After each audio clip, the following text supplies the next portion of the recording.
Hey everyone, I'm Julie Barrett with Conservative Ladies of America. I've got a special treat for you today on the podcast.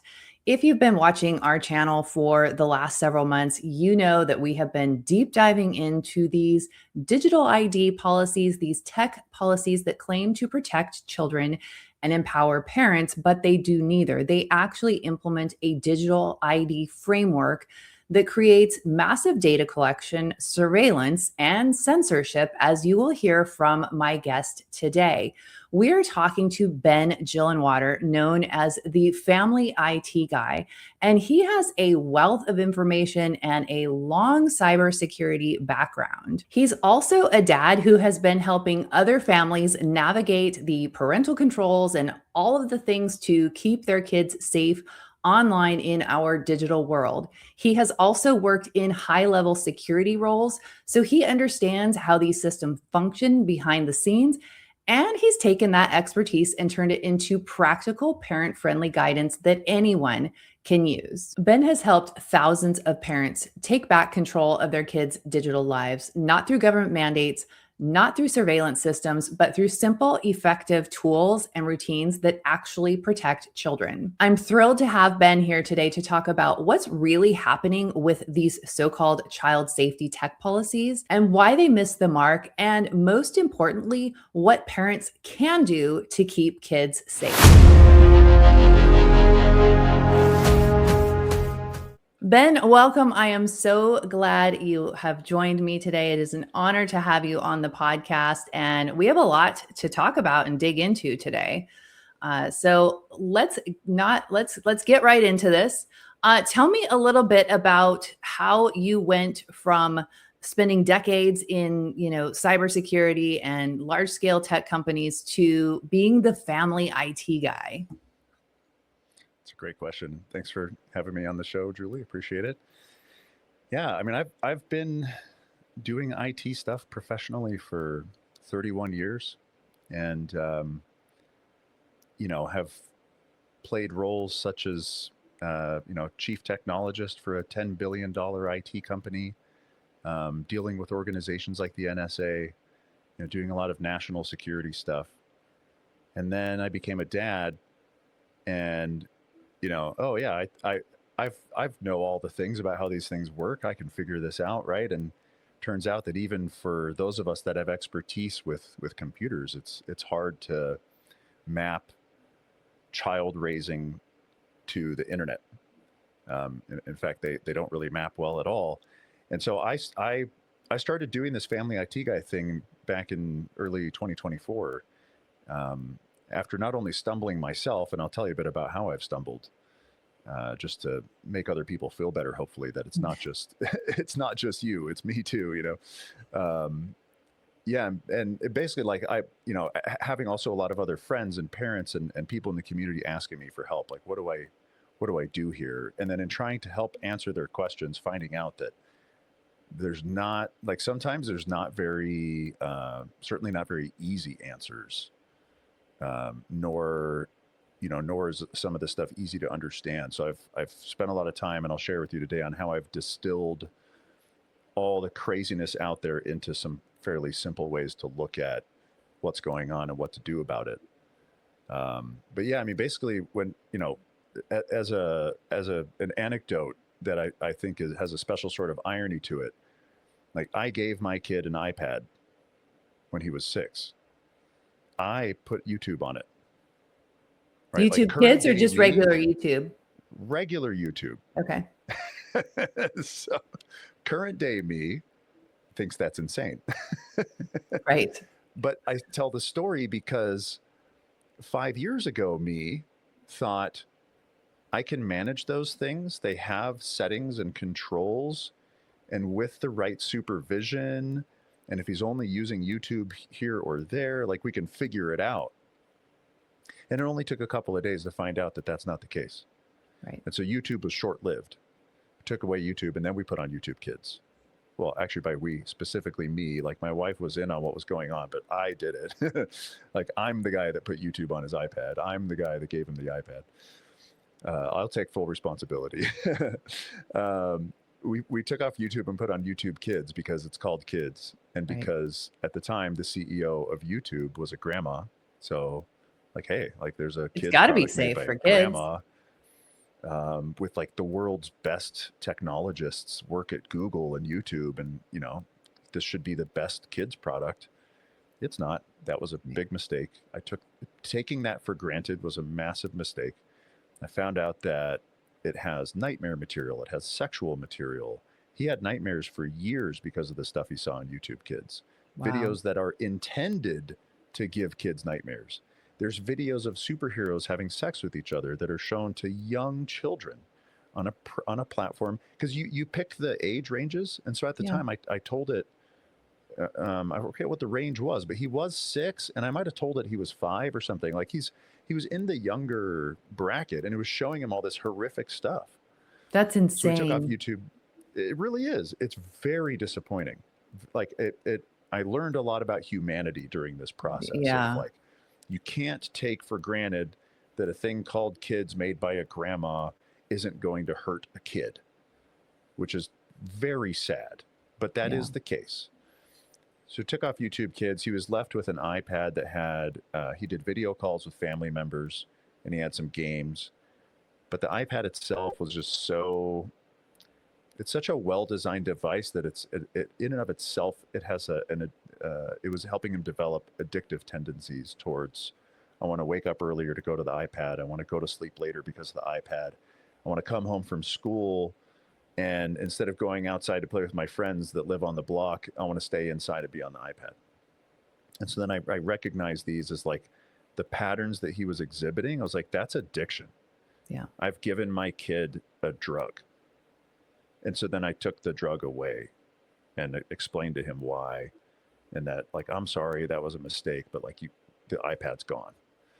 And then, so now he just is left. He has an Apple Watch that he can use as a phone, and it's super restricted, and it's a tool. It's not a toy. And there's no more. He doesn't have internet access anymore. And now he's 11. And it was very educational for me. Like I say, like I understand how the internet works. I understand all the background and how the businesses are structured, and I fell right into it.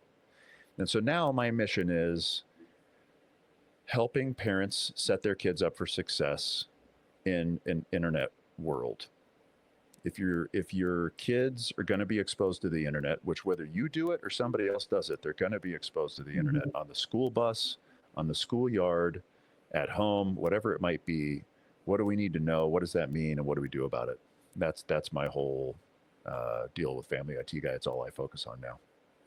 That's awesome because I think, it gives parents that maybe don't have that tech background like you do, that they're feeling like they're missing it, right? Like they're not, hitting all of the control, like it's overwhelming to them. And here you are, a guy with so much IT background saying, I missed, all these things too. And I had to pull it back. And I think, I just want to point out that for the people watching today, that Ben was able to take away the iPad after he realized the negative impact he was having on his child. He took it away. He didn't need a government Yes. mandate. He didn't need the legislature to pass a law that told him he could take his kid's iPad away.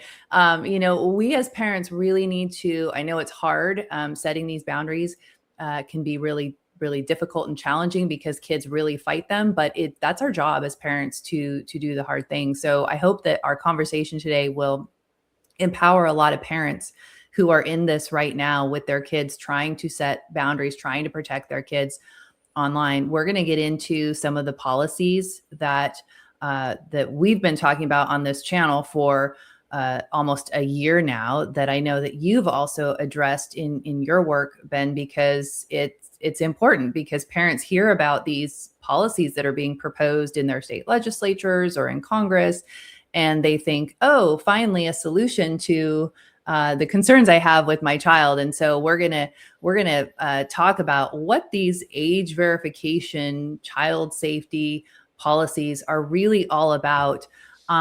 And so let's just kind of start there. Let's start with the idea of age verification. For those of us that don't have any tech background, what, just sort of high level, what does age verification mean? It means, let's actually start off with an example that's existed for as long as any of us that are listening to this would remember, which is age verification when you walk into a bar, right? So when you go to a place that is legally required to not sell things to people of a certain age, not do business with people of a certain age, a gun store, a bar, cigarettes, whatever it might be. Shoot, even at the grocery store, if you try to buy beer, right? There's an age verification process.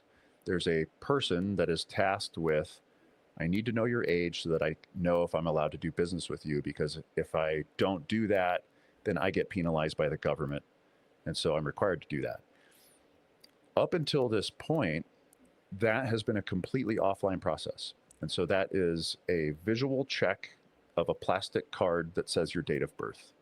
And as long as they check that plastic card and your date of birth is when it's, prior to a certain point in time that defines your age, you can go into the bar, you can buy the beer, you can buy the cigarettes, you can buy the gun, you can whatever. When you go into the bar, when the bouncer lets you into the bar after checking your ID, he says, okay, you can go in. He does not then follow you into the bar and stand next to you and take notes on all your conversations and take notes on who you're hanging out with and take notes on where you came from before you got to the bar and take notes on where you went to after you left the bar and take notes on what you're, almost on what you're thinking about. No, you go in and you do your thing. There's no privacy problems there with that process itself. Now, the reason I start with that analogy is because if you map that to a digital interaction, because there's no human at a door or at a cashier, that process has to transit across the internet, and anything that gets transited across the internet gets stored. And so if Julie comes to my website and wants to buy something, and for whatever reason the government has told me that, well, I have to check Julie's age, Julie now has to transmit personally identifiable information that is government validated and or validated via like a biometric process, like a face scan or an eye scan or a fingerprint. And then I have to capture that information and put it into my database so that my computers can then read the information and say, I have validated that Julie is the age that she says she is. I'm allowed to do business with her. We can now proceed. And then we go on to do business. But guess what? That record is still in my database. And now, because that record is attached to Julie, anytime Julie does something on my website, I know where Julie lives. I know, of course, how old she is. And I know what she does on my website and where she came from and where she goes next. And if my website is a social media website, I know all of Julie's hobbies and habits and fears and interests. If my website is an AI product like ChatGPT, I know everything that's in your head, that's in your work, that's in your email, and it's attached to your government ID. And then the reason why we do that is because if Julie comes and then it turns out that Julie is a child, or it's Julie's child, or it's my kid, or my 11-year-old comes to my website, and then I check the ID and I go, oh, nope, you can't come in. You're too young. You're 13. So you can't do that. Now what's happening is now I've captured this 13-year-old's information, and or if sometimes they have to show the ID of their parents because kids don't have IDs. So now their family's information and address and all the stuff is in my database as a declined transaction. That creates a breadcrumb trail, and it is the process. Effectively, what I'm doing is I'm censoring them. So in order to, age verification is by definition fundamentally censorship. The idea is to censor things for young people so that if the things are dangerous, we don't let them access it. Right? That's the basic idea. But that is censorship. The trouble is, what is the immediate downstream effect of building a censorship system that the government controls?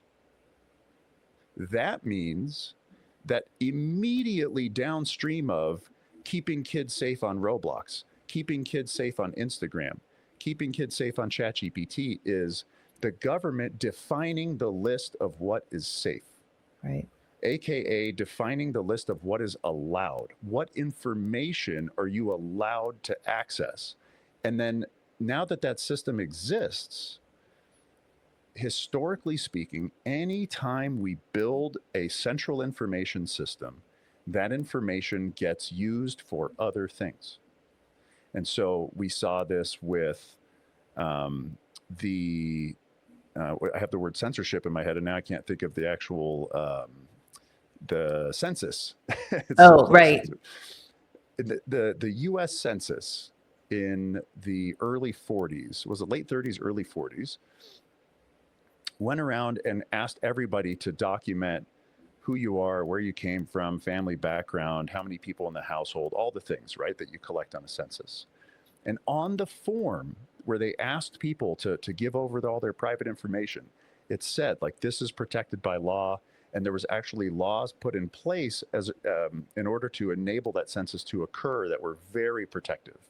They're like, this is very private data, and we never want it to get misused. And then they collected the data. Now, back then, they didn't have databases. They had filing cabinets, which is that is an analog database. A database Right. is a digital filing cabinet. So they put all this stuff in filing cabinets. And then Pearl Harbor happened. And then we're like, okay, the executive branch and the U.S. military were like, we need to know where all the Japanese people are because they could be the enemy. Oh, we actually have a list of them in a filing cabinet from the census. Oh, but we can't access that list because it's protected by law. Okay, well, it turns out that laws, I like to think about laws as policies. Policies are temporary. Policies can be changed. Yep. The information that's gathered as a result of a law or a policy doesn't change, but the policy that manages the information is temporary.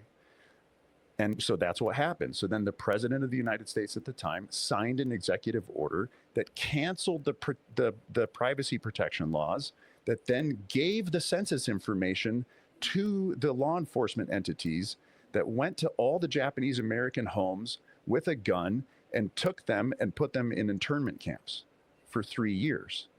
None of them were accused of a crime or convicted of a crime, yet they were imprisoned for 3 years and then came back to all of their homes and businesses having been occupied and or sold or destroyed. So Wow. when you gather information in a central place by a government, you should be extremely careful and or AKA don't gather the information. The only way to protect people's information is to not gather it. And age verification laws fundamentally function based on the gathering of information and are based on functionally a censorship system, neither of which we want, neither of which keep kids safe, neither of which have anything to do with the problems that we're trying to talk about when it comes to kids being on the internet. The entire thing is irrelevant. And so, I could go on for this all day, and we will, I think, but I'll pause there for a minute because just, to let you kind of chime in too. But that's the fundamentals of these things. And then I think there are correct solutions, and then let's talk about Yeah. those too. Yeah. So you make a really good point about how this creates a database. And I think a lot of people don't really understand that database aspect of these policies, because you'll hear a lot of people compare it to the examples that you gave. You walk into a bar, you have to give your ID. Yeah, but it's not, the bartender isn't keeping it and watching where I go after I leave the bar and where I, came from before I got there, and how many times did I use the bathroom, and all of those things. You made a really good point about this database, which I think is really important. And one of the things I want to ask you about before we move on is that a lot of these age verification in practice are going to roll out is through third-party age verification companies. And there is an association called the Age Verification Providers Association. They're actually out of the UK, but they are lobbying heavily in the United States, where they represent all of these third-party age verification providers. So let's say that let's just use Meta as an example, Facebook, Instagram. They're going to use a third party to do their age verification, let's say. So how does that, in terms of the database, because now we've added, it's not just a transaction between me and Meta. Now we've got, the ABC age verification company that's in the mix now too. What does that add to this whole data collection, data privacy and security process? It adds a lot of opportunities for mistakes and a lot of opportunities for intentional collection and sale and leverage of people's private information. I will say, and I think it's important to recognize that there's the age verification piece itself, there's different ways to do it. There are ways that require databases, and those databases have already been hacked. So like the French government just got hacked by a 15-year-old. Discord's age verification third-party partner got hacked. I think it was Twitter's age verification partner got hacked for like a year and a half before anybody even found out that they were hacked. Which, by the way, is the best. The best types of hacks are the ones that are persistent, because a hacker doesn't want to go in once and then get caught. They want to go in there and live in there forever. Right. And then that happens all the time. That's happening right now to a bunch of places that we don't know because they haven't gotten found out yet. Right. We only know the ones that have gotten caught. Right. Yeah. And there's a lot of those, but there's a lot that don't get caught. And I know the guys that do it who are professionals at not getting caught. That's a thing. That's so just because we don't know about it doesn't mean it's not happening. Now, so there's ways to do it where you can do, imagine you go into a government office because you want to go to the bar, but you don't want to show the bartender where you live on your ID. So the government comes up with a program where you go to a government office and you show the government your ID, and then they give you a little green check mark that you carry around that has a stamp of the government on the back of it. And then you go to the bar and you show them the green check mark, and they go, "Oh, you have an official green check mark. You can go in. I don't even need to see your ID." In the digital world, we call that a token. So you can issue tokens to people where they validate their ID once with a central provider, and then they're issued a secure token, and that token gets given to Instagram and ChatGPT and so on, and the token is either green or red. You have been verified that you're allowed, or you have been verified that you're not. And so I bring it up because there's a lot of conversation around the security of the age verification process itself, and a lot of people get hung up on, fair enough, on like, how do we do this age verification thing? It's mostly done wrong. Like there's very few entities that are actually trying to do it right. It's expensive to do it right. It's annoying to do it right. However, as it turns out, it doesn't matter, because regardless of how secure the age verification process is, you still have to build censorship infrastructure. Mm-hmm. You're still building a censorship system, which means that when I take my green check mark and I show my token, and that token, as it turns out, is issued by the US, or it knows that I'm in the US, and the US government has decided that my token is not allowed to see as an adult, because now it's a censorship infrastructure. They've decided to use the censorship infrastructure, which they will. I would bet for sure will. there is to possibly bet. That is almost a guarantee. You can be sure that they will use The censorship infrastructure. Yes. That and right now we don't have that in the US. Some countries do. China has a censored internet. They have what they call the Great Firewall. No internet traffic leaves China or enters China without going through a government filter. Now, the US does that to a certain extent, but not as much as other countries. And it's not personalized, it's generalized. This is a personalized, individualized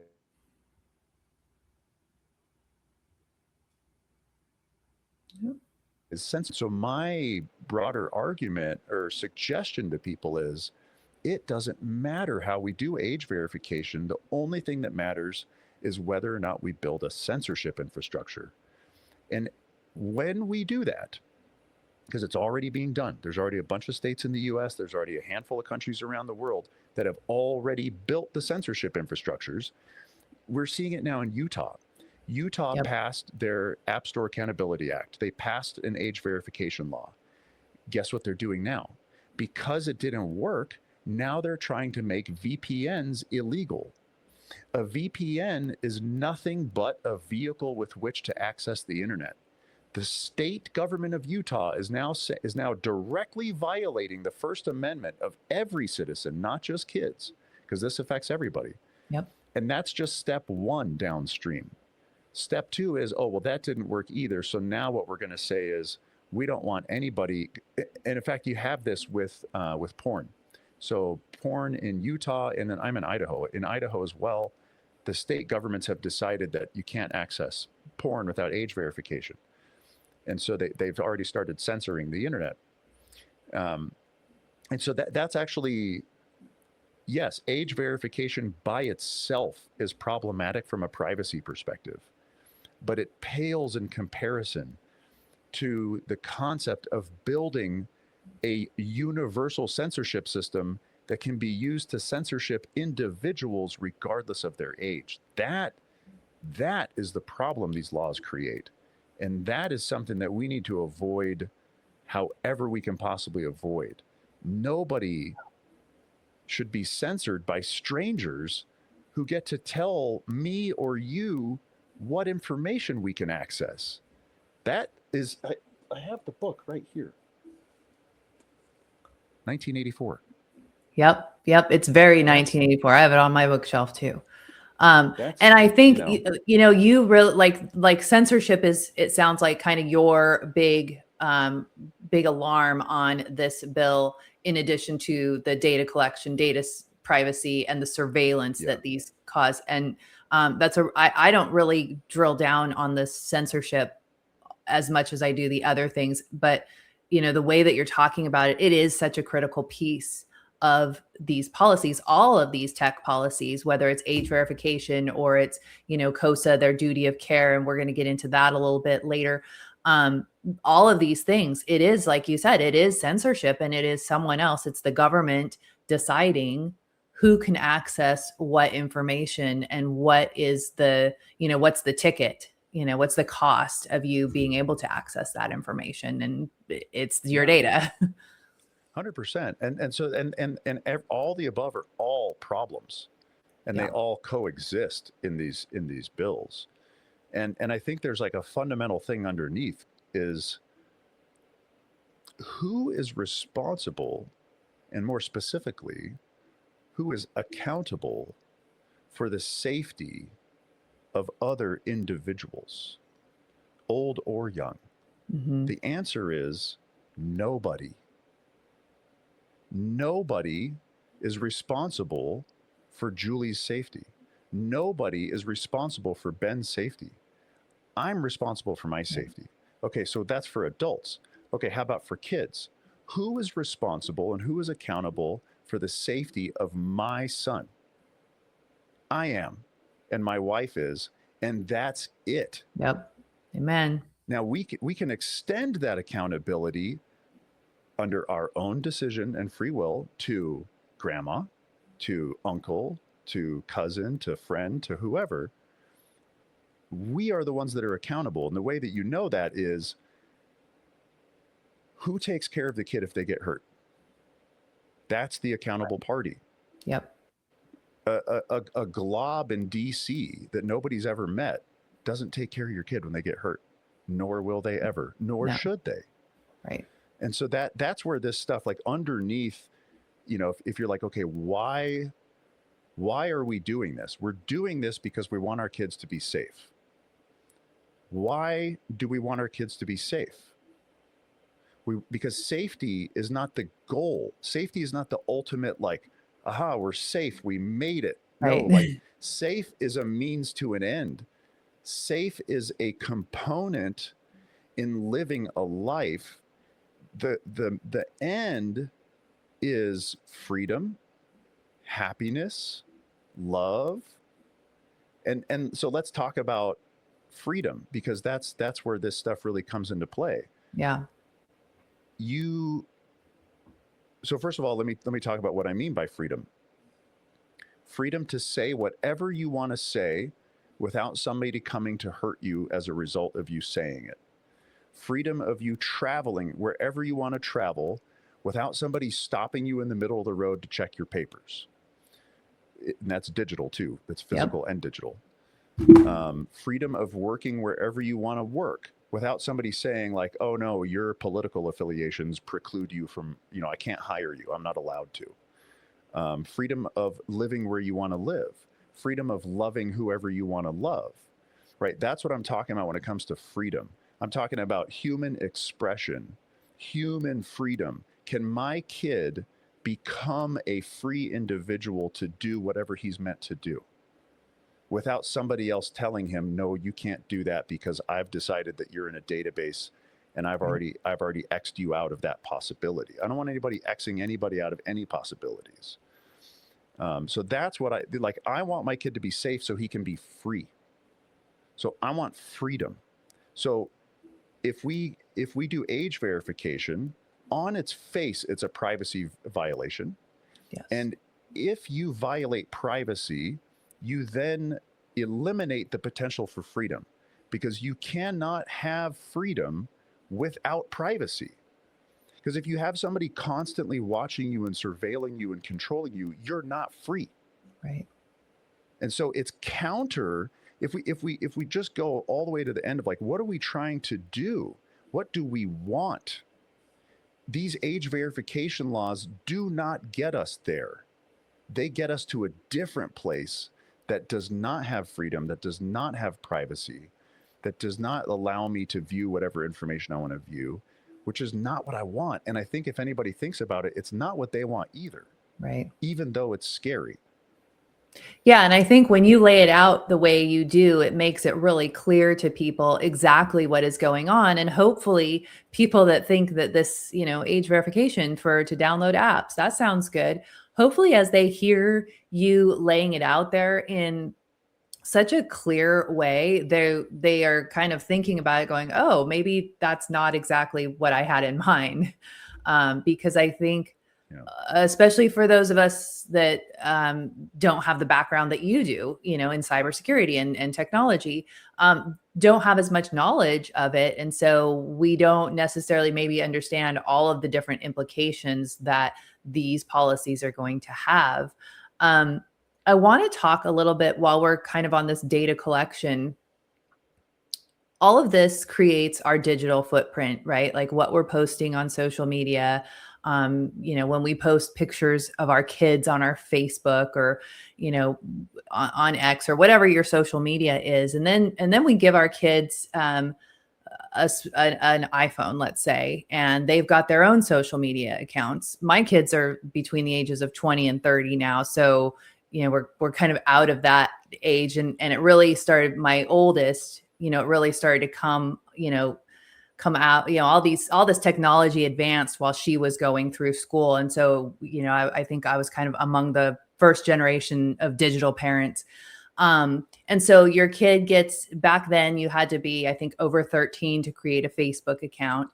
And you're sharing pictures, you're sharing, where you're going, you're checking in at places, whether it's the gym or church or what have you. So we're creating this digital footprint, right? like, I feel like as parents, we have a responsibility to protect our child's digital footprint because it's something that never goes away. When you and I were probably, out of high school applying for jobs as teenagers, no one could go back and look at what we posted online and make a hiring decision based on our social media posts, but they can and they do that now. So Yeah. don't we also have a responsibility to our kids to sort of protect them from themselves in creating a Yes, digital footprint they don't want to carry through life? absolutely. I think that's a really great question, and I think that I look at it like this. Our children's privacy is a fundamental thing to protect because Mhm. without it, they can't become free. They can't be free. They don't understand what it is. They don't understand the value of it, and they won't until they're adults or maybe just more mature. Because Mhm. some kids mature faster than others, of course. And so I think it's also worth stating that their privacy does not belong to us, Right. right? It's Right. theirs. Yep. We, I think, along the lines of what you're saying, we are the stewards. We should be the stewards of their privacy because they can't protect it themselves. They don't even know what it is Right. for the most part. It's on us to take that and steward their privacy to minimize its if it gets violated, ideally not at all, and to maximize the awareness on why it's valuable. Now, this is where I think this is one of the reasons why this conversation is as complicated as it is because here I am talking about the fact that kids don't know how to value their own privacy. Well, as it turns out, the vast majority of adults don't either. Right. Because if you tell somebody, oh, I want to have the freedom of speech and I don't want the government prosecuting me for saying the wrong things or controlling what I say or what I read. And then people say, well, I'm not saying anything wrong, and so I don't have a problem with it. It's like, no, like that's a flawed premise. Like Yeah. you, if you give, if you let somebody else control what you're allowed to say, you're no longer free. And then there's all the things I listed earlier all fall Right. apart. To speak, to move, to love, to live, to work. That's the waterfall that falls down. And so I think that's like a hard place to like that. That's a one of the reasons why I talk about this stuff publicly a lot is try to just impress upon people the importance of privacy and the value of their own privacy so that they can share that with their kids. Because I think one of the things is like we didn't like generally speaking, the current generations of humans that are alive right now, like especially in the US, did not have to earn the privacy that we have. Even though a lot of it's been taken, the privacy that we do have, we didn't earn it. It was Right. given to us. And so we're in easy mode. And so therefore it's easy to take for granted. For sure. But then you look at the census thing, you look at all the stuff that happened after 9/11 where the government destroyed privacy in the name of Yeah. safety, which is ironic because you can't be safe if you're not private by definition, and just started surveilling everybody, every phone call, every text message, every email, every social media post of everybody on the planet, including US citizens that had not been accused of or convicted of a crime. Right. And so when we start moving into it puts us, we live in a world now of pre-crime. Yeah. Everybody's focused on, well, we have to prevent the crime, and we're going to do that by implementing laws and penalties that prevent the crime. And tell you what, just don't worry about your privacy. We'll keep you safe. The government will keep you safe, which is not true because they're not accountable. If you get hurt, who comes to help? They don't. Right. So therefore, they're not accountable. Therefore, they have nothing to do with it. It's irrelevant. It's a false premise. And so I think like helping people understand why privacy is important and like what the world looks like without privacy You have like I don't know. What keeps coming to mind too is you have groups like Palantir that they're in the business of what they do, and this is what they've done from the beginning. Because I remember using their stuff a little bit when they were early, like 20 plus years ago.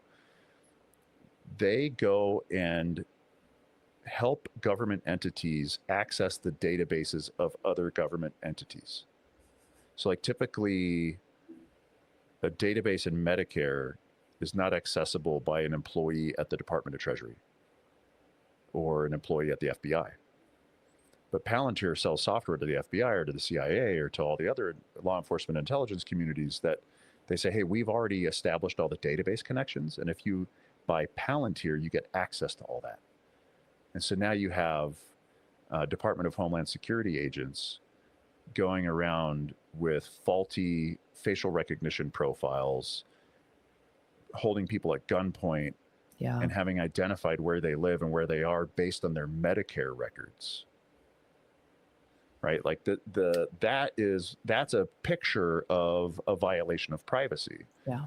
Because the government provided healthcare to Medicare recipients and then stored all the data in their filing cabinets, in their digital filing cabinets. And because of the privacy violation, that data is now given to third parties. And the people that gave the data in the first place, they weren't asked for permission. Because that data no longer belongs to them. When you give data to somebody else, when you put your data on somebody else's filing cabinet or servers, it's theirs now.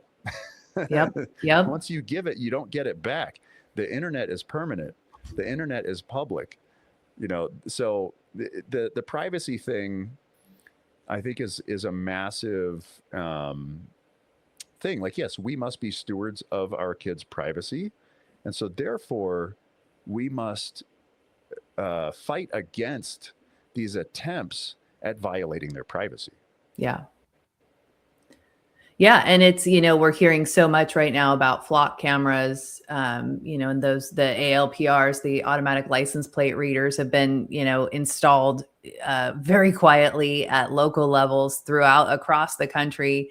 And they can do a lot more than just take pictures of license plates. They are really, tracking movements and different devices besides just your car. If you've got your cell phone with you, your phone is a surveillance device, right? So yes, it is. if you get, sometimes you can get, I think Google does it where it will show you all the places you went this month, which I think is kind of creepy. Yeah, it's a good reminder that you are being followed. They'll show you that they followed you. Yeah. And that's like what we're seeing with these policies is government mandating more data collection for these tech companies. Yes. Right. Yeah, because it's easy to take for granted because we've already been doing it. So we might as well just do more. Yeah, why not? And that's one of the No big deal. arguments that supporters of age verification use is, well, you're already giving them all that data anyway. So maybe you can address that point, like, because we're already, using an iPhone and have an Apple, account, what is it, iCloud account. Does that mean then that I should be okay with government mandating age verification? Absolutely not. So right now, all of the internet systems you use are disparate, which means when you have an Apple account, Apple knows about you. But that Apple account doesn't mean that Google knows what's in the Apple account, right? And Apple doesn't share that with Google. Same if you have a Google account. Google knows about you, but Apple does not if you don't have an Apple account, right? They don't know what goes on in your Google. These are disparate, separate, disconnected systems. When you centralize the identity layer, it connects the dots of all the systems. So now everything you do has the potential to be followed. You leave a personally identified breadcrumb with every single click of your mouse and tap on your screen. That, which is what facilitates the censorship infrastructure, because then that's where, as you move around the internet, they go, oh yeah, we know you. You are not allowed to see this and this and this. And then you go to Wikipedia and you go to Facebook and there's posts, and then you come to a post that says restricted, or it's just not showing at all, really, more likely. You don't even know. People that are being censored don't know that they're being censored. Right. It's not announced that, like, this information was removed. They don't leave a sign behind telling you that they removed your information. They just remove it, and you never know that you're even missing it. And so it's an invisible monster. But the moment that you collect data, and the moment that you take the data that's collected and tie it into, can you access X? That's a problem. That is now a permanent, forever censorship infrastructure. And the only things that bureaucracies know how to do, and I'm not criticizing any of the people that administer bureaucracies, the nature of bureaucracies is that they are only incentivized to grow.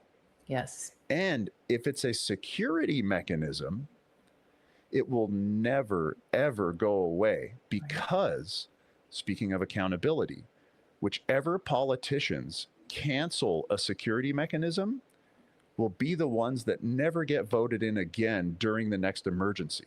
So true. So, like, let's say that there was a different version of events after 9/11.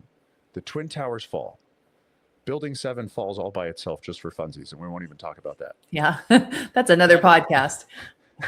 That happens.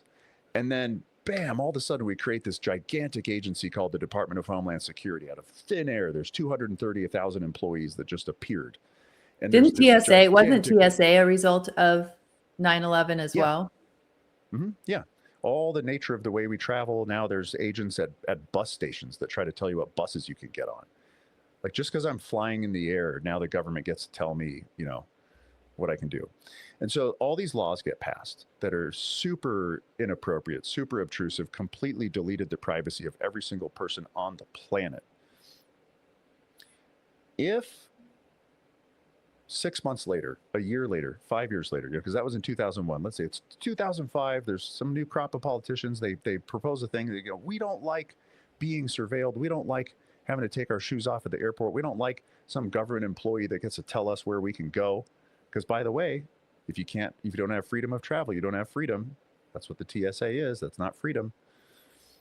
I don't like all that. So I'm a politician. I've gathered up all my friends who are also politicians, and we've passed a law that says we're going to cancel all that. They cancel all that, and then there's another event that occurs. All those guys' careers are over. Yep. So there's a disincentive to get rid of security mechanisms. So the moment you place a security mechanism in a government bureaucracy, it's permanent. Yep. And it will only grow. It will never shrink, and it will never go away. So that's why I think it's like age verification by itself, if it stayed as it was, is problematic. However, it's not going to stay that way. Right. The Utah thing is a tiny little example. We're going to see a bunch more of that. They will grow. They will shift. The moment there's another emergency, that is going to be used immediately. Because look at what happens when there's emergencies in countries that already have active censorship.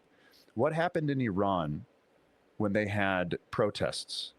They shut the internet off. Yep. Right? They censored it. What happens in all the countries that have that type of control? They shut off the information. And the government doesn't own the internet. They behave like they do, but they don't. Right. The government is a distributed, decentralized system that isn't owned by any individuals. However, they do have the levers to pull to try to filter it. And this is a way that they're building the system that will enable that functionality that they currently don't have. And we should definitely not do that. Right. That is nothing but regrettable. Yeah. And that's why, I call this a digital ID framework, because that's exactly what it is. And I'm glad you brought up the fact that these policies, they don't ever go away. They only grow, which is why, with these policies specifically, the mission creep is so strong. They're not going to stay where they are. And that's exactly what we've seen with these laws that have passed in, you mentioned Idaho, Utah, Louisiana, Texas, Florida. Funny that they're all red states, by the way, Very odd. for Yeah. age verification for adult content websites. That's kind of where this started back in 2022, 23. And now it's expanding to the App Store and to AI chatbots and to the operating system. In fact, a company that rhymes with Cornhub put out a letter last week to lawmakers across the country as well as in DC, saying that the age verification at the website level wasn't good enough, and so they want a federal law to be made for age verification at the operating system level, specifically to Microsoft, Google, and Apple. Now, this isn't because Cornhub cares about protecting kids. They just want the liability and the work to go to Microsoft, Apple, and Google, get themselves off the hook. But that is a perfect example of where these policies are going. Now, if you get a new, MacBook, you've got to complete age verification before you can even use a computer. That's where this is going. It's so troublesome. Yeah, in the UK, if you buy an iPhone, you have to scan your face in order to set it up. It's horrific. And that's exactly right. It is a game of hot potato of liability. Yep. And ironically, the game exists because of laws that are meant to protect children. So there was a law passed in 1998 called COPA, which is the Children's Online Privacy and Protection Act. That law is why you see the age 13 on software systems. Like you mentioned earlier, you can't sign up for Facebook if you're under 13, right. Which they'll let you sign up, but they just have to say that, because if they don't say that, then they become liable. And so one of the reasons why the internet is so dangerous today for kids is because of that law. Like we must always look at what are the potential unintended consequences. What incentive structures get created when we mandate certain behaviors and when we attach liability to certain entities for protecting strangers. Yeah. And it does nothing but cause unintended consequences. And so as a result, because COPA has a phrase that says that if you have actual knowledge, it's phrase, actual knowledge, mm-hmm. that a person that's using your system is under the age of 13, you take liability for their safety.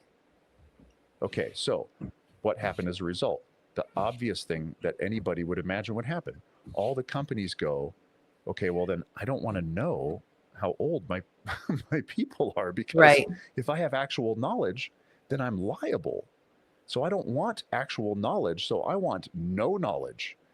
So now we can't build systems that would actually be designed for children, because if a big company designs a system for children, they would have to have actual knowledge that those are children, which means they take liability, which means that they've never designed those systems.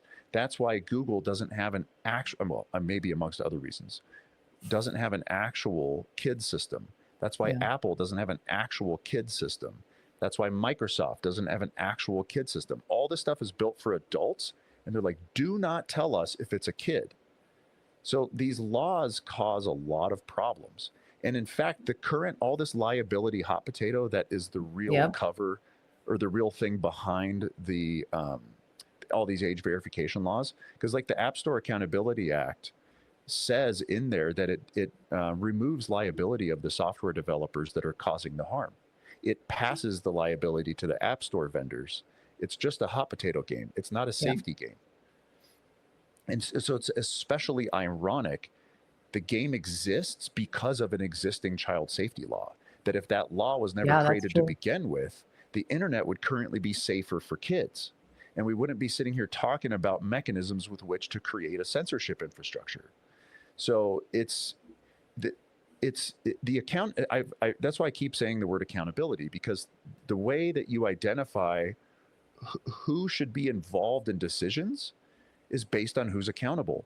So if if my family's well-being is the accountability of my family and my extended family and my friends, maybe my church, past that, when some stranger comes along in a suit or in any form or wearing a badge and says, I'm here to keep you safe. Well, sir, I'm sorry, but that's can't be true because you're not accountable for my safety. So there's something else going on here. Like there's a boundary that gets defined if you look at where the accountability lies. The moment you cross the boundary of, you can have opinions about my safety all you want, but I don't care what your opinions are because you're not accountable for me. Right. I'm accountable for me because I live in a place that is underpinned. The slogan of the place that we live in the United States, all the spirit of the United States is independence and freedom. You can't have Yep. freedom if you don't have privacy. You cannot have independence if you are dependent. If you're dependent on some stranger who's pretending to be accountable for your safety, you are therefore not independent. The Yep. spirit of independence and freedom is what is a source of pride and has been a source of pride and should be a source of pride and should be something that people desire because that underpins humanity. Because you cannot be a joyous, loving, happy person unless you are free. If you're not free, it dampens humanity. Yep. And so there's a beautiful sort of simplicity that just comes out of identifying the accountability boundary. And that way, if somebody outside that boundary has an opinion about safety, it's like, I don't really care what their opinion is. Yeah. Now, if they're going to come along and put me in jail because I violated a thing they wrote on a piece of paper that's about my safety, then that's why we do these things that we're doing. It's why we're having this conversation, Right. is because Right. they operate the prisons and Right. we don't. Right. And they can come and take us and put us in those prisons, or come and take and reach into our bank accounts and take our money if we don't play. Right. But I don't want to play. I want to look after myself and my family and my friends. I want to be free and I want to be independent. And if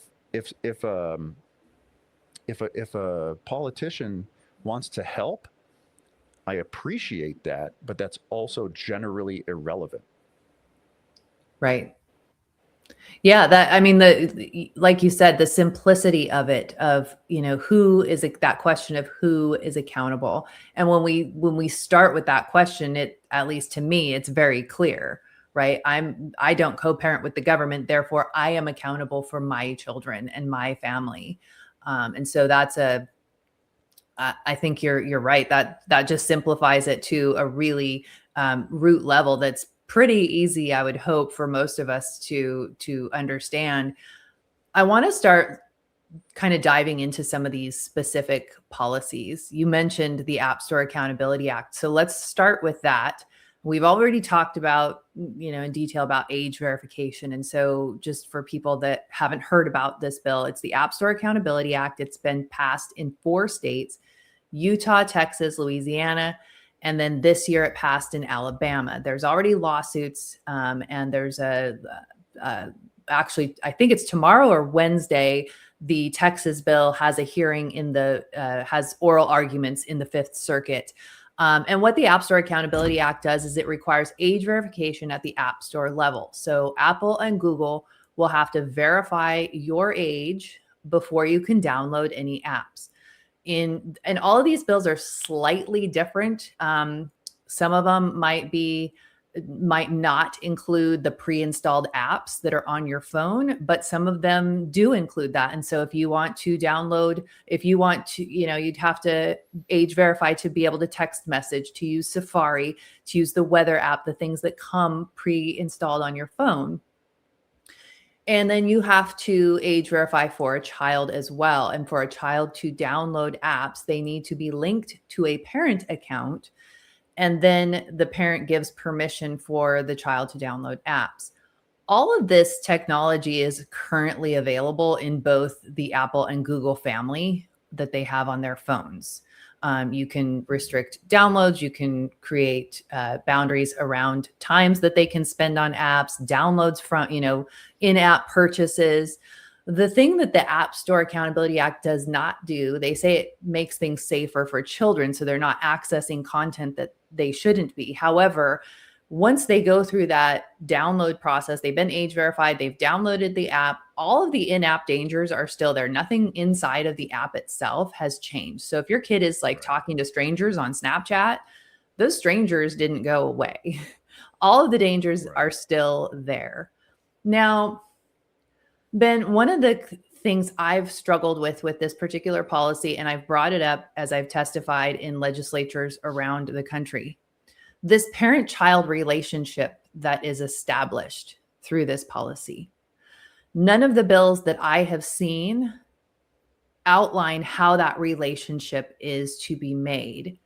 After what our family went through in Washington State, I see all of this through a different lens, and I see how other people can insert themselves between the parent and the child. How, from a technology, I guess it's for Apple and Google to figure out how that relationship is going to be made. But that's very concerning to me. Like, how do we ensure that only a real parent is actually the parent in that relationship? And then what kind of data, like what kind of information will you have to provide to prove that you're the parent? Yeah, because effectively it's a non-starter. Like you can't validate that. And so then what happens is either A, it's ineffective, which is what will happen initially. Right. It's just a waste of time. Or B, the bureaucracy will grow and it will say, oh, well, that didn't work. And so now we're going to establish a more government validated link up. And in order to access the internet, you got to go down to the passport office and then show your thing and give your fingerprints. And then we check your birth records. And then if you're an adopted parent, we have that on file too. And if you're a blood parent, we have that on file. And then we will then decide what we want you to be able to do or not based on that. So it's one of those or both of those things together, perhaps. And that's, I'm glad you brought that up, that these, like, age verification doesn't even address the problems that need to be addressed. Right. In a very simple form, there are two problems that exist on the internet, and well, now a third with AI. But the two problems are addictive algorithms, aka social media, aka like bottomless feeds.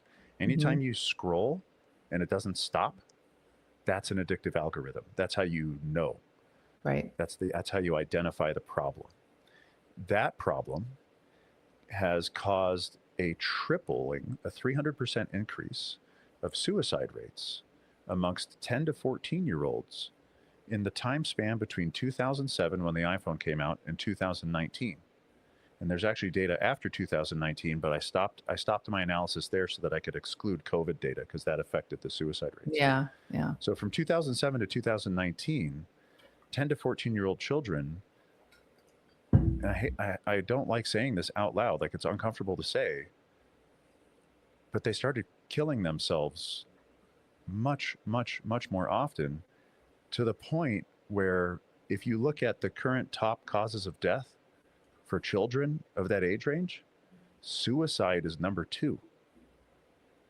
And that's from data from the CDC and from the WHO mortality database. I downloaded their whole database and went through it. So that's problem number 1.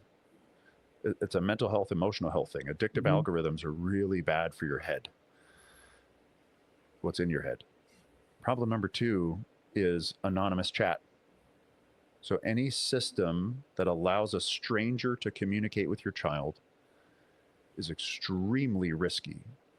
There are global criminal networks that focus a bunch of their energy on extorting children because they are vulnerable and they can trick them into sending naked photos.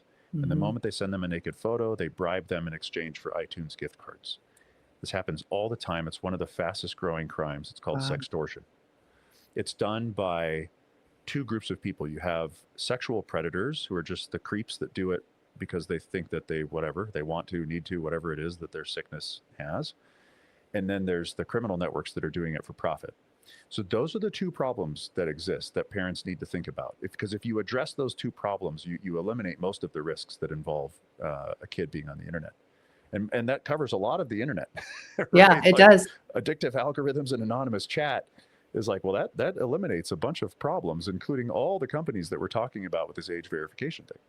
So those are the two problems. Now, if you take those, okay, cool. That's a current state analysis. Those are the problems that exist right now. If you do age verification, it does not affect those problems at all. Right. At all. In any way whatsoever. So what are we trying to do? Like, what? I had a boss back in the day. I used to work for BlackBerry, and his signature question was, what problem are you trying to solve? Mm. You know, we would come with an idea. We would come with a thing. We should do this way or do this that way. What problem are you trying to solve? Think about it. I don't know. Let me think about it. And we'd talk it through and find out that, like, oh, I'm trying to solve the wrong problem. Like, I'm not, my solution, my idea versus the problem, they don't meet up. They're right. opposite, you know.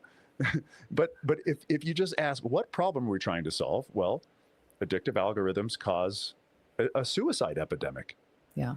And anonymous chat cause one of the fastest growing crimes that currently exists, which is directly, specifically targeting children. Yeah. Those are the problems. How do you address those problems? You address those problems via education and via community. Yep. That is the parents getting educated such that they can educate their children, and they could lead by example and having a healthy relationship with technology where they're not absorbed in their own addictive algorithms all the time. Because there are 6 billion people in the world that are taken by these addictive algorithms. So education is number 1. Community is number 2, because guess what community has? Accountability. Age verification laws have nothing to do with the problems at all. Because like you said, the problem stays right there. And then look what just happened in Australia. Australia goes like, oh, we banned social media for under 16. Well, guess what? No, they didn't. Because the vast majority of the kids that are using social media are still using social media. Yep. They've done nothing but just instill censorship structure in their government. That's the only thing they actually did. And Australia is real good at that stuff. They operate just like we do. They operate a very dystopian society from a government perspective. And so it's almost hilarious when you look at it through that angle of like, what are we doing? Okay, like, hold on, let's level set here. Like, let's get back to, we already have age verification where it needs to be, which is in the mind of the parent of the child. I know how old my child is. I don't care if somebody else wants to know how old my kid is. That's irrelevant. I know how old my kid is. I can use the free tools that come with the device if I choose to give him a device, which is, by the way, you don't have to do that. Right. This is all consensual. Everything we're talking about limiting, this is all consensual. Nobody forced us to give an iPhone to the kid. Nobody forced me to give an iPad to my kid. Nobody forced me to let my kid use Instagram, which specifically I don't do that, but a lot of people do. Yeah. Nobody forced me to give my kid Snapchat. Nobody forced me to let my kid play Roblox. Right? This is all consensual. And so if we're trying to solve the problems, the solutions are rooted in education and community, and they're both hard. The attractiveness of the government is that it's easy, because the government comes along and says, you don't even have to do anything. Yeah. We'll keep you safe. Just let me check your ID at the door, and I'm going to store it in my filing cabinet, but don't worry, I'm going to keep you safe. Oh, and by the way, all I'm actually doing is making everything worse. Yep. Speaking of making everything worse, one of the things, you brought up the 9/11, like government loves to use a never let a good crisis go to waste. Right. That's right. And our kids were all, I think we had 7th grade, 8th grade, 9th grade, and 10th grade when COVID hit in our house. So Oh we my were gosh. full of Yeah. teenagers. And our school district in Western Washington was the first in the country to shut down. But so you have the government that shut things down, forced kids out of school into their homes. They couldn't go places, they couldn't see their friends. They had to do school on a screen. And the only interaction they had with other humans was from behind a screen. And so I bet if you did your research through the COVID period on youth suicides, it would be through the roof. I know we had with two of our kids spent time in residential treatment because of suicidal ideation and other mental health problems. So we very much experienced just how bad it can be, and there's a lot of that comes from online and the devices, and yet I'm not saying, well, gosh, if only the government had done age verification, this wouldn't have happened to my family, or I should sue Meta because my kid got some bad ideas from Instagram. At the end of the day, it's on me. I'm the mom. I gave them the device, I gave them the Wi-Fi access. But going back to that point of the government shut these kids in their houses and out of school for a year, maybe more. In our state, when I was in Washington, it was 2 years. And now all these kids are addicted to social media and having all these problems. And so the answer is age verification. The answer is to create these big databases and censorship and surveillance, which I think is a point that needs to be talked about more when we hear of these policies, because the government had a hand in the youth mental health crisis, and the answer is not government mandates. It's like you said, it's education and community, and parents really doing the hard work to solve to address the problem. Yeah, I think so. And this might sound crazy to some people, but I have empathy for the politicians that are involved here. I don't know almost all of them, and I've only spoken to a few, but they're in a position where people are coming to them with their problems. Yep. Some of the folks I've spoken to say, I have constituents that have come to me and said, my child is dead. My son died because it correlates to Facebook or to whatever. Yep. And I want you to do something about it. And then he gets another constituent and another constituent. Because their problems are so big, these politicians are getting inbound problem reports. Yeah. And people saying, like, I want you to do something about it. And then if they don't do something about it, they don't get elected next time. Because it looks bad if you don't protect kids. Right. And so it's this terrible situation in which, on one hand, as an outsider, it's easy for me to say that the politicians should just say, look, I'm so sad to hear about your story, but in the most empathetic way I can say it, that has nothing to do with the government. Right. Like, I'm terribly sorry to hear what you're saying. And you know what? We actually have existing mechanisms that have been working for a long time called lawsuits. And we've had a bunch of lawsuits that have already, like, we already have the liability environment that facilitates the lawsuits, so that if you want to bring harm to the parties that you think harmed your kid, you can do that.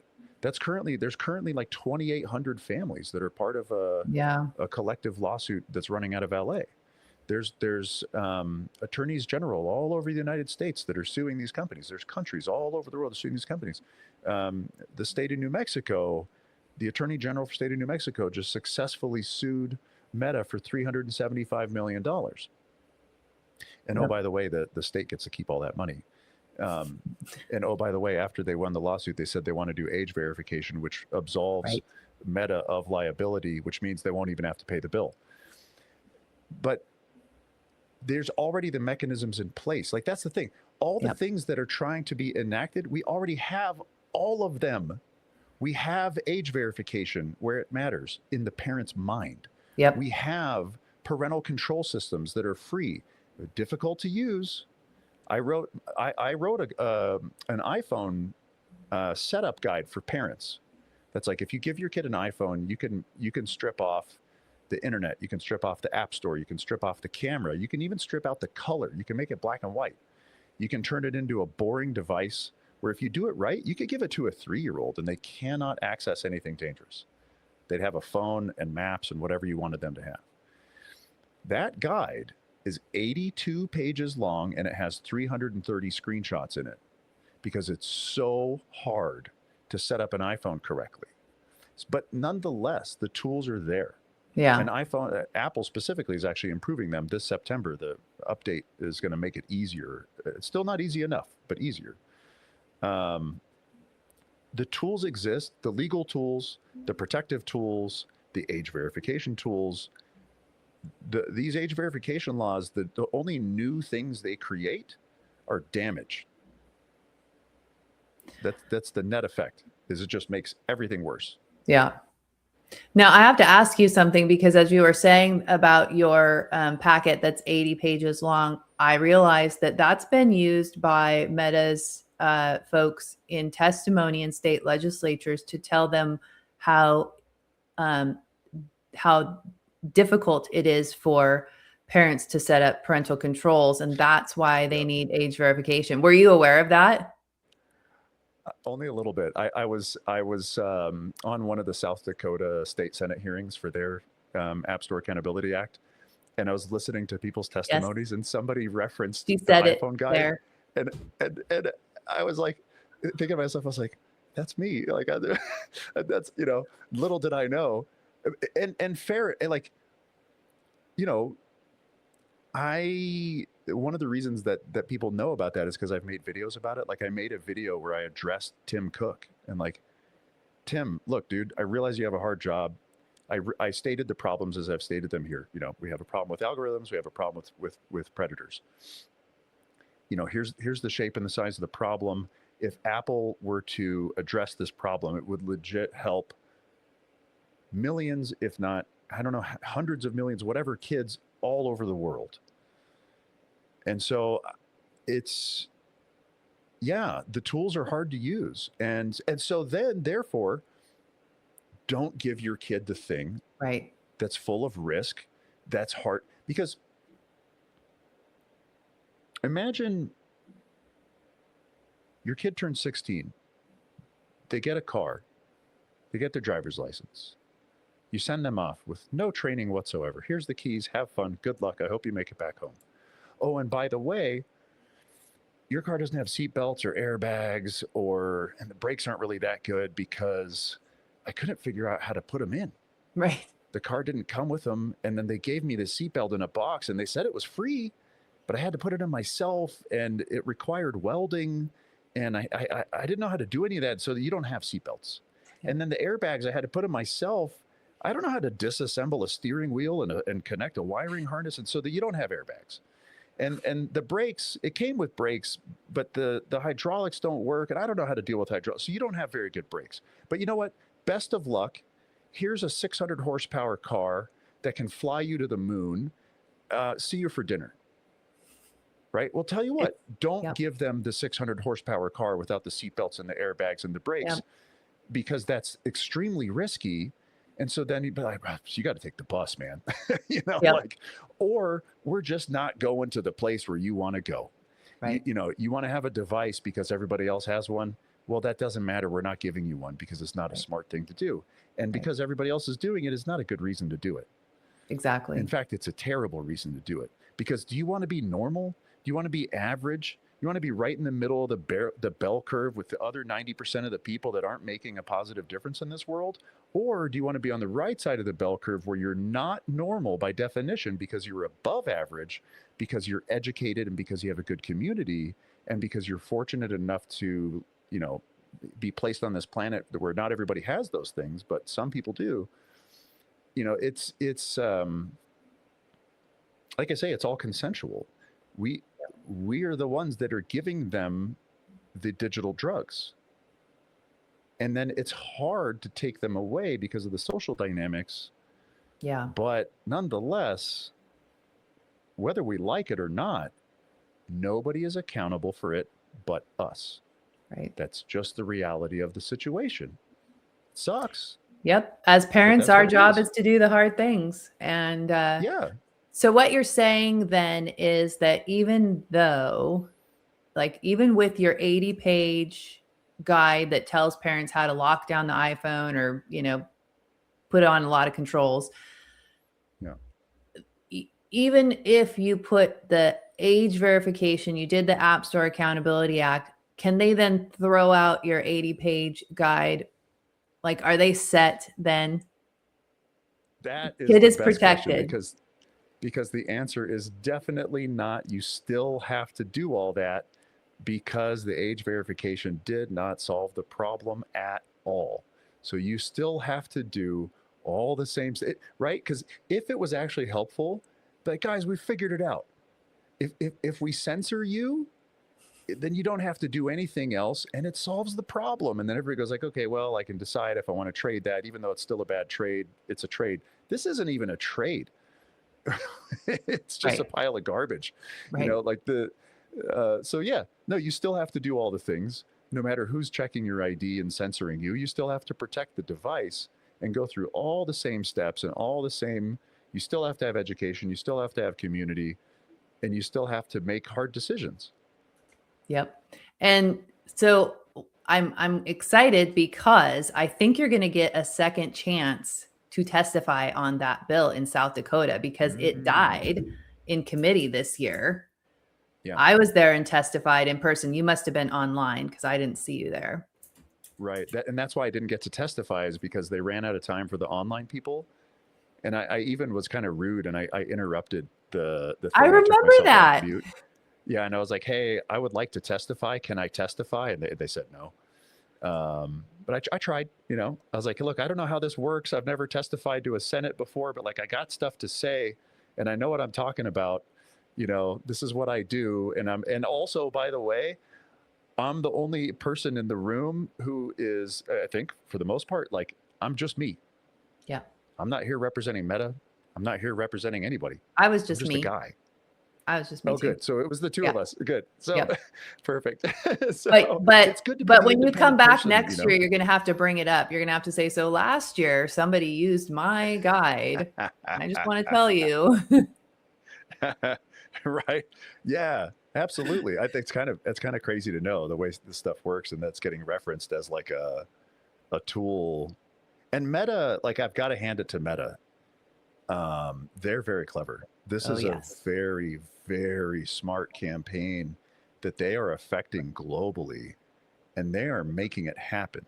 Now, I don't like what they're making happen, but I will give them credit for the fact that that's hard to do, and they're doing it. And supposedly, I've heard they're putting anywhere from 200 to 250 million dollars into Oh, it's this. a ton of money. And they've been really smart about it. They hit uh, conservative think tanks, Christian organizations, parent groups, organizations that people really trust. And so Yeah, that's one of the reasons why they've gone into these red states. It's not because all of a sudden big tech has become conservative, quite the contrary, right, but they right. have leveraged these organizations and these policy think tanks to their benefit, and it's working very well for them. It's hard when you've got Yeah. like I was in Georgia testifying in Atlanta, and a pastor testified in support of the bill. I don't think he Mm, understood the bill at all, but he right, said, we got right, to do this because protect kids, blah, blah, blah.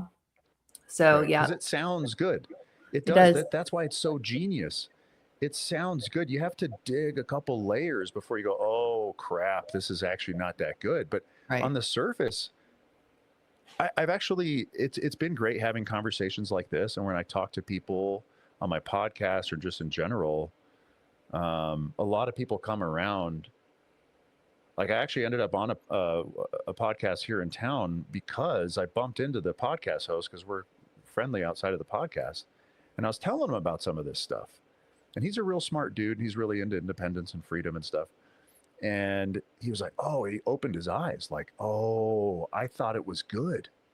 I didn't know that it wasn't good." Yeah, And then I told him why, and he's like, "Dude, you got to come on the podcast and talk about it." So we did. that's great. And I think there's a lot of that where people are like, Yep. "Look, this is so scary, and I don't know what to do, and that sounds really good, and so I think I'm okay with it." Yep.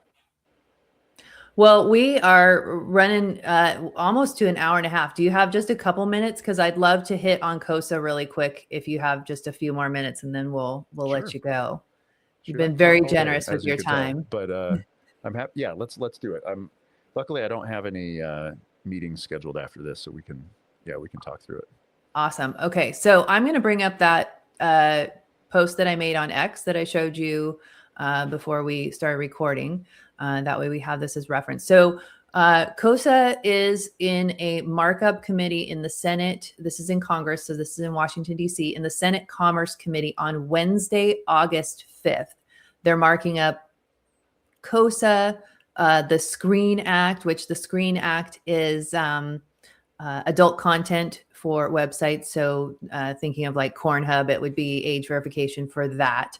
And then they're doing an AI Privacy Act as well as the Chatbot Act, which is Chatbot has age verification to use AI chatbots as well as their kind of behavior monitoring of your conversations if you are under, if you're a minor. But of course, how do you know who's a minor?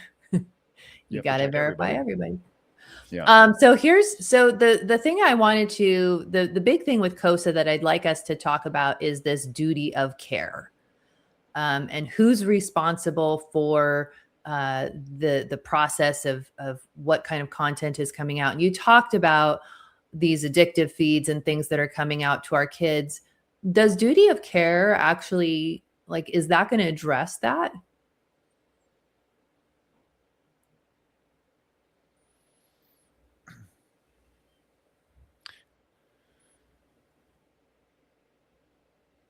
I think that, I mean, it occurs to me that we already have that, kind of like what we were talking about, the age verification, like we already have these things, like we already have apparently duty of care because we have all these lawsuits that have succeeded. And so there's already a premise of if a commercial entity harms an individual and they do so in a way that wasn't made clear to begin with, right? Like hey, Roblox markets itself to kids. Does Roblox have a duty of care in that case? From just like a human perspective, I think I could see an argument for that. Are they accountable to those individual people? No. So it kind of fails the accountability test. But when I think about stuff like that, I just think, well, what's actually under the covers here? Because we already have this, I think, right? And I mean, I'm curious though to like, what are your, because I'm learning about this duty of care thing, from scratch here, and like KOSA, like I haven't studied KOSA. Yeah. What's your perspective on that? And would you offer me any pushback there? Because I'm certainly naive on the topic, but it seems like I say, it seems like we already have that. Yeah, so they're going to be mandated to have this duty of care in their process, that they, took the steps to eliminate or reduce these addictive feeds, the harmful content, the substance abuse kinds of posts in kids, minors feeds. So like for me, the duty of care isn't the biggest issue with KOSA. Because to me, that's more of like why the tech companies that's sort of their sticking point, because I think it creates more process stuff for them to have to implement in their companies, which, is going to take time and money and all of that. The biggest thing is they have to tailor the experience based on the age of the user. Now, KOSA specifically says there's no mandate for age verification, but it comes back to that should have known piece. So in order to make sure that you're not feeding someone the wrong kind of content without age verification, you would have to do a lot of data collection Yeah. to know how old your users are. Right. Like it has the same effect, just with a different name. Right. Even if they say that it's not this, but you must also do the thing that that describes. You must do the age verification, but it's not age verification. Right. But it is. Yeah, I mean,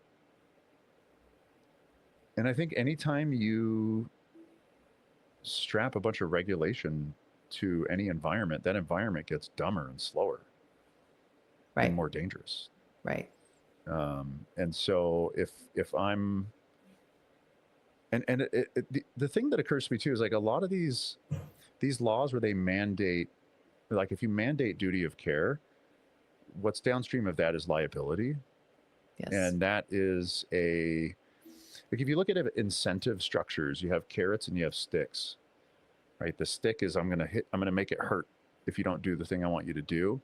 And the carrot is I'm going to give you a reward if you do the thing I want you to do. And this is all stick. There's no carrot. Yeah. Right. Where we, again, like what problem are we trying to solve? Because if we're trying to solve the problem of when a kid goes on the internet, it's extremely dangerous for that kid to be there, then what we want to do is reverse the damage that COPA did and Right. actually provide a carrot for good behavior of, hey, if you invest in R&D that builds kid-safe products so that when a kid is given a device, the parent does not need an 82-page guide. The device already comes, like when you went through your checkout cart on the internet and you ordered the device, you said it's for like a child of this age range, and I want these filters. Yep. I want no internet. I want no app store. I want no camera. Buy. And then it shows up at your house, and you take it out of the box, and you go, hey, I got you a present. And oh, by the way, it's not extremely dangerous and risky, and I don't have to do anything because it's already done, and the company set it up for me, and it's completely tamper-proof. And guys like Ben, the family IT guy, have already reviewed it, and they said it's good. If we want that, which that's what I want, Yep. that is actually a solution to the problem. It's one of the solutions. That would help a lot. Right now, companies can't do that because of the existing regulatory environment. So how about we create incentives that are positive? Yep. So that, because the same thing, if you're a doctor and you're walking down the street and then somebody falls down and has a heart attack, you give them CPR. There's a term for that. It's a Good Samaritan Act. There's a Good Samaritan Act that says that if that doctor actually ends up not saving the person, or they break their ribs as a result of CPR or whatever, that they don't get sued. Right. We need that for technology. Yep. We need a Good Samaritan Act for technology, so that instead of just focusing on how do we bring a big stick to Meta, which we already have the stick, we don't need another one. We have one. How about a couple things? Build something that's a carrot if you're going to do anything at all. And I'd rather, honestly, that they didn't do anything at all, because it's irrelevant, because it doesn't pass the accountability test. But if you're just itching to do something because all of your constituents are telling you that if you don't do something, they're not going to vote for you, then create a carrot that encourages the good behavior that you want to see, and implement something that says that, for like the state of New Mexico, when that $375 million check comes in, which it's never going to come in, but let's just say that it did, they would then take that check and invest it into education. Yep. So that, 100%. Like, are you actually trying to solve an actual problem that actually exists? How do you do that? You do that with positive incentives, and you do that via fostering education.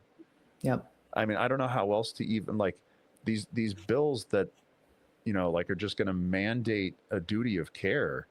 Like, I'm going to regulate the fact that you have to care. Right. That's nonsense. It's literally nonsense. Yeah. Like, we're so far deep down this hole of silliness that we need to step back 10 steps and be like, whoa, okay, hold on. What are we trying to do? What problem are we trying to solve? And what do we want? Yep. What does that look like? And do any of these things get us any of that? And the answer is no. And because the answer is no on this, What's that? Well, so then I hope I do get to testify again Yes. because I want to say these things. Yeah, you need to testify in more places, because one of the things I've noticed is that most of these legislators on these committees, they don't understand how this, they just know the talking points that they've been given by the Meta's coalition that's out there telling them empower parents, put parents back in the driver's seat, all these nice sounding things, and they don't have any tech background, Right. and so they need to hear from someone like yourself who can actually walk them through some of these tech pieces in very simple language so that they can understand it. And that's one of the things that I've really appreciated when I've gone and testified. I almost always get asked questions by legislators on the committee. And, Nice. my tech, my tech knowledge is from, basically, picking my husband's brain all the time because he works for big tech. And so I get a lot that way and have been really trying to learn and absorb a lot of that. They want to know. I think they have good intentions, which, you mentioned that a few minutes ago. They want to do the right thing. And if they're making decisions on so many different kinds of policies, hundreds of bills every session. And so they need people like you and I that are willing to come in there and actually educate them on what this policy is and why it's not the right solution. Yeah, that's right. I think that's right, because I think it's easy to, it's common to have like a negative opinion about the people that are the politicians. Yep. I think there are good intentions that are mixed up with misunderstandings. And a lot of the misunderstandings are being intentionally put on the politicians by tricking them and lying to them and telling them that, like, oh, if you do this, it'll help. And then all the while they're like, oh, sweet, we're going to get rid of our liability, when this happens. Right. And a lot of the politicians are savvy to it as well. But I do not envy. Like, I would never want to be a politician. Like you said, reviewing all these bills that's impossible. Yeah. You're supposed to get it right. And that's why, I think societally, just for fun here, to dream for a minute, it'd be cool if our society shifted more towards a default no on every single new bill, where the bar was so high to even be considered would have to pass a test. Does it violate these principles that are fundamental to how we want our society to be? Because again, what do we want? That's why we have a constitution, right? They're supposed to measure all these policies to the Constitution, and quite often they don't. Right. I have a theory that away. Yeah, go ahead. it's not a theory, but this is my idea, is that legislatures, state and Congress, should have to, like every other session, they should have to only be able to repeal bills that are bad, laws that are bad. And then you can, because like people think, oh, it's great, this guy's a great lawmaker because he passes a lot of bills. That means they're making new laws for us to live under. I don't necessarily think that's a good thing. Right. No, we want less. Right. Less simple. We want more simplicity. We want less complexity. Yes. A complex regulatory environment is nothing but a nightmare. Right. In every way. Like that's just it's there's a beautiful simplicity that underlies all of this, but it's easy to get caught up in the noise. And it's just, what problem are we trying to solve, and where do we want to find ourselves? What does success look like, and how do you know if you got there? Yeah. Because if you just ask those questions and nothing else, it resolves the whole thing.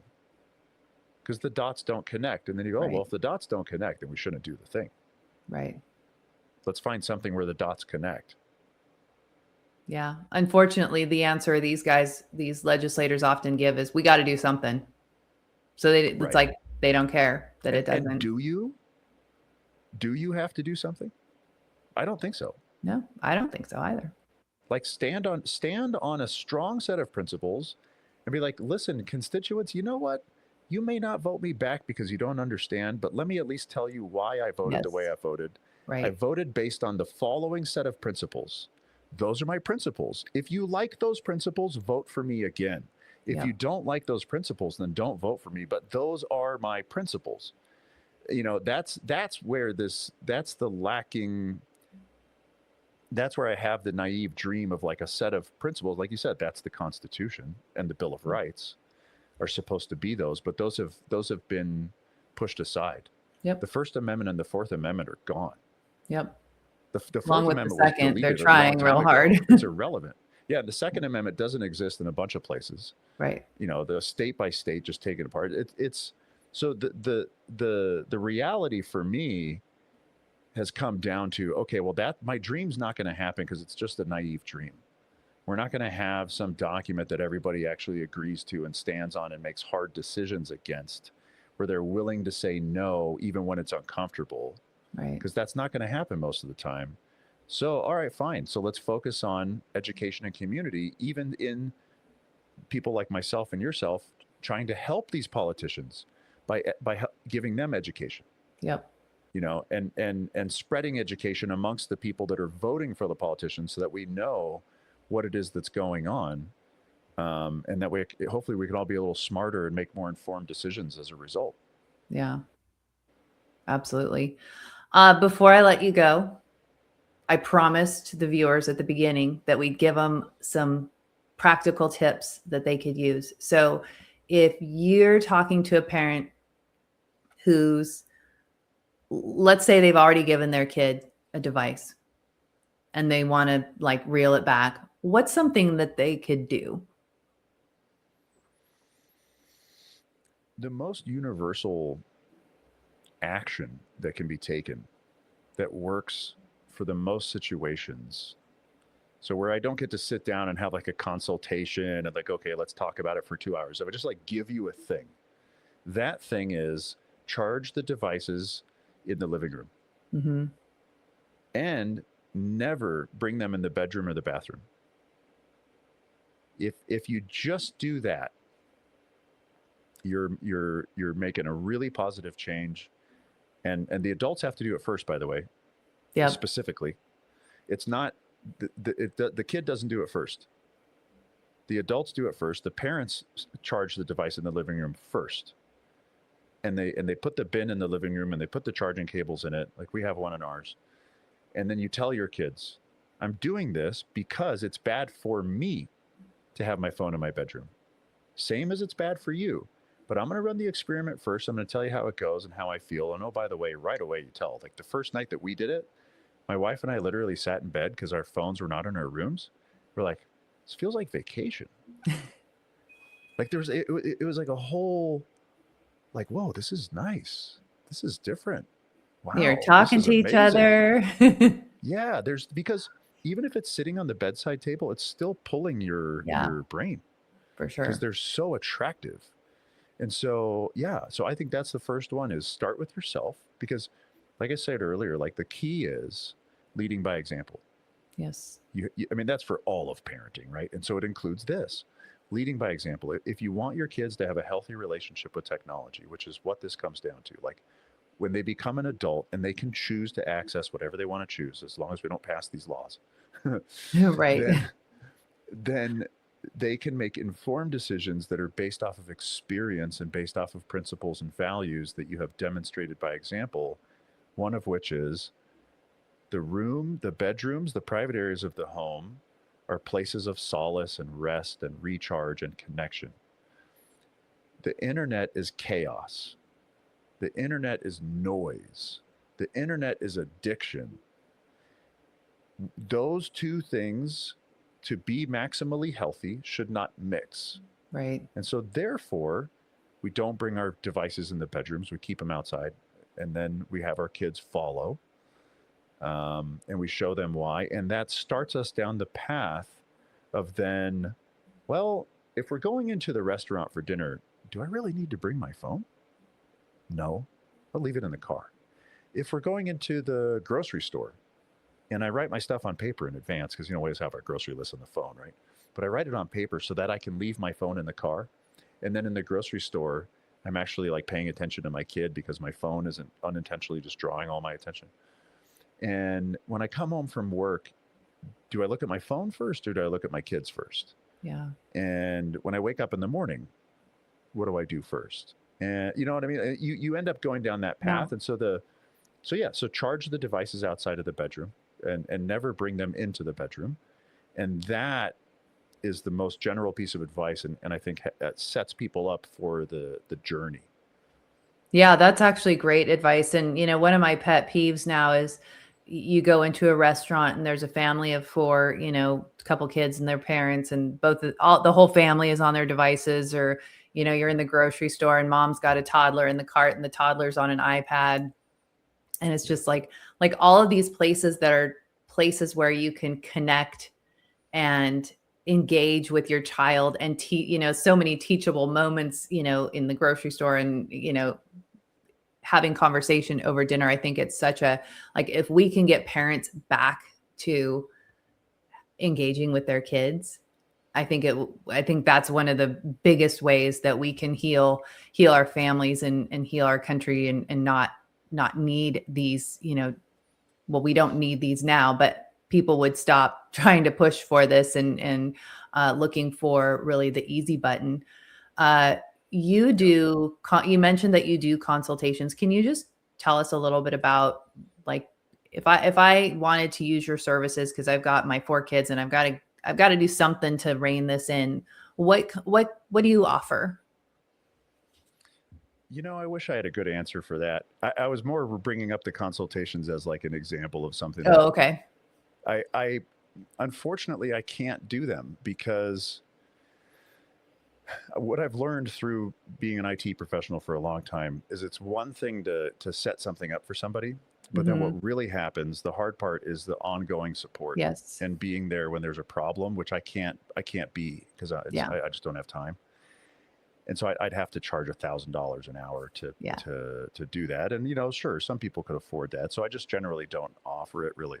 But so what I do instead is I try to maximize how much content I put out. So like if anybody goes on my website, familyitguy.com, on the bottom is all my social media links, and you can find all my videos. And on my website is all kinds of articles and resources and things to where, hey, independence and freedom. Like I'm trying to set up independence because I don't have time to to literally do it with you.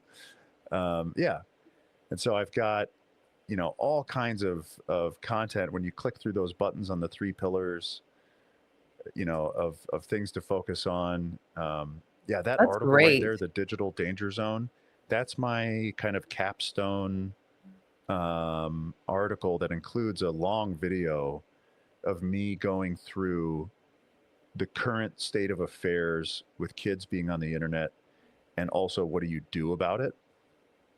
That's So that's great. that's a good article, I This is think. at familyitguy.com, everybody. And I'll put that in the description as well. But this looks like an amazing resource. Yeah, I've put a lot of time into it. There's a chat bot at the bottom right. There's a little bubble on my website Uh, that is a robot version of me. So it's trained on all of my work and on my principles and all my stuff. And you can ask it questions and it will help you. that's very cool.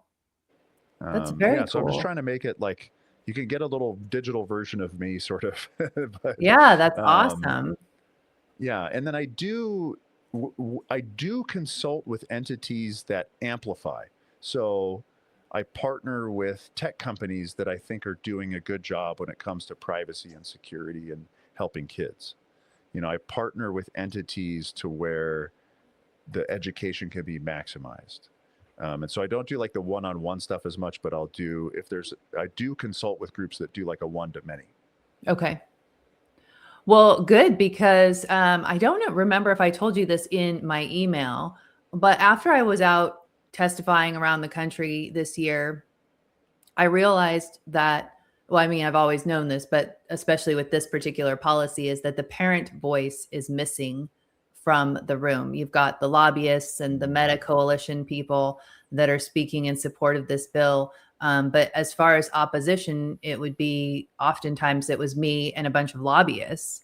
And so we've got to get the parent voice in there, people like yourself and other, there are a lot of parents that understand this and get it. And so I created Protecting Kids Online, which is a coalition of parents and citizens and organizations that want to protect kids online and are against these policies that are data collection and surveillance and censorship.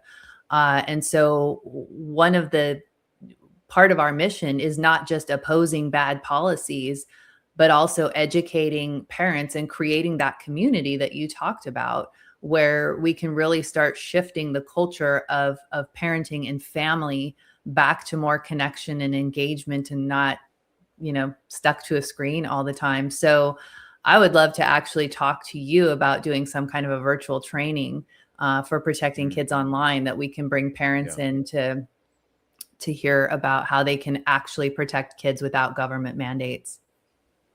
Yeah, for sure. I think that'd be great. I think at the end of the day, the mission is setting kids up for success and Absolutely maximizing the potential for love and joy and happiness and freedom, and minimizing the potential for harm. And anything I can do to facilitate that, I'm in. Awesome. Well, it has been wonderful to have you today. Are there any last words that you want to leave with our audience? I'm going to have a link to your website, familyitguy.com, in the description of the video, so people can go over check that out. You are also all over social media. You make great reels that give parents a lot of really good information in short clips. So I recommend everybody go to Ben's website and follow him across social media. You won't be sorry. But anything else that you would like to leave us with? Did I miss anything? I would just like to say that it is never too late for positive change. That's good. That's a theme that I like to share, that when things seems like they're constantly going a certain way, and so we should just keep going that way. Like, nothing's ever perfect, and it's never too late for positive change. And there is a lot of positivity to be had. There is, none of this is like too late. Like there's still a lot of good stuff that could be done. It's still possible to keep our kids safe and to set them up for success. And it's within the realm of everybody listening. And just to end on a note of optimism. Yeah, I love that. And I just want to say, like, if you've got teenagers that are, 15, 16, 17, and you're like, well, there's no way I can put, this genie back in the bottle, you can. And it's one of the things I've learned as a parent is when I admit to my kids that I made a mistake in my parenting, they have, often had a lot of grace, and you're probably going to get some, backlash from teenagers if you're, trying to dial things back, but you still can do it. Yeah. And if they don't thank you now, they'll probably thank you later. So everybody, please make sure that you check out the links in the description of this video. Go follow Ben all over the place. Thanks for watching. Please share this video far and wide. Help us spread this message to other parents and citizens, and we'll see you next time.